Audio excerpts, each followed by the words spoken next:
হাজার বছর ধরে আমি পথ হাঁটিতেছি পৃথিবীর পথে।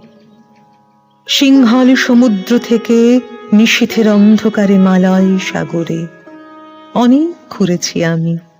বিম্বিসার অশোকের ধূসর জগতে সেখানে ছিলাম আমি।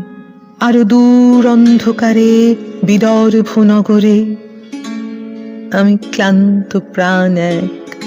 চারিদিকে জীবনের সমুদ্র সফেন আমারে দুদণ্ড শান্তি দিয়েছিল নাটোরের বনলতা সেন। চুল তার কবেকার, অন্ধকার বিদিশার নিশা, মুখ তার শ্রাবস্তির কারুকার্য। অতি দূর সমুদ্রের পর হাল ভেঙে যে নাবিক হারাইছে দিশা, সবুজ ঘাসের দেশ যখন সে চোখে দেখে দারুচিনি দ্বীপের ভিতর, তেমনি দেখেছি তারে অন্ধকারে। বলেছে সে, এতদিন কোথায় ছিলেন? পাখির নীড়ের মতো চোখ তুলে নাটোরের বনলতা সেন।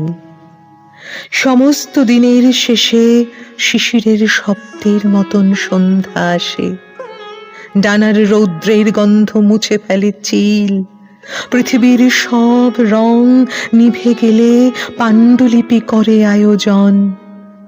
তখন গল্পের তরে জোনাকির রঙে ঝিলমিল সব পাখি ঘরে আসে, সব নদী ফুরায় জীবনের সব লেনদেন।